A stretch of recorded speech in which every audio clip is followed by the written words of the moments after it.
Hi everyone, welcome back. കഴിഞ്ഞ ദിവസം രാഹുൽ ഈശ്വർ പത്രസമ്മേളനത്തിൽ പറഞ്ഞ ചില ടോക്സ് ഇപ്പോൾ ട്രെൻഡിങ് ആണ്. രാഹുലിന്റെ വാക്കുകൾ ഇങ്ങനെ: എനിക്കും 2 ആൺമക്കളാണുള്ളത്.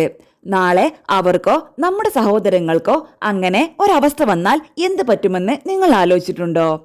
പലപ്പോഴും അങ്ങനെ ആണിന്റെ അവസ്ഥ വരുമ്പോൾ ആളുകൾ കളിയാക്കുകയും ഇവരെല്ലാം പീഡകന്മാർക്ക് വേണ്ടി എന്ന് പറയാറുണ്ട്. നാളെ നിങ്ങളെ കുട്ടികളോ മറ്റോ +2 പഠിക്കുക, അങ്ങനെ അവർക്ക് അഫയറോ ഇഷ്ടമോ ഉണ്ടായി. പെൺകുട്ടികളുടെ വീട്ടുകാർക്ക് ഇഷ്ടമല്ല. അങ്ങനെ പോക്സോ കേസിൽ അകത്തിട്ടു. അങ്ങനെ 20 വർഷമായി ജയിലിൽ കഴിയുന്ന ഒരുപാട് നിരപരാധികളുണ്ട്. വേറെയൊരുത്തൻ, പെണ്ണിന് എത്ര വയസ്സുണ്ടായിരുന്നു? 17 വയസ്സ്. എനിക്ക് 19. മോശമല്ലേ നീ ചെയ്തത്? ചേട്ടാ, എന്റെ ഭാര്യയാണ് ചേട്ടാ. ഞങ്ങളെ നിക്കാഹ് കഴിഞ്ഞു.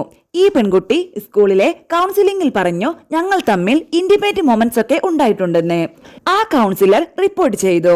പയ്യന് 20 വർഷം തടവ്. മോനെ ഇപ്പോൾ ആരെങ്കിലും കാണാൻ വരാറുണ്ടോ? ഉണ്ട്, എന്റെ ഭാര്യയും വീട്ടുകാരുമൊക്കെ. അപ്പോൾ വീട്ടുകാർക്ക് പ്രശ്നമില്ല, പെണ്ണിന് പ്രശ്നമില്ല, പിന്നെ ആർക്കാണ് പ്രശ്നം? അതിനാണ് 20 വർഷം പോക്സോ മേടിച്ച് കൊടുത്തിരിക്കുന്നത്. ഇയാൾ പറയുന്നതിൽ ഒരുപാട് ചിന്തിക്കാനുണ്ട്.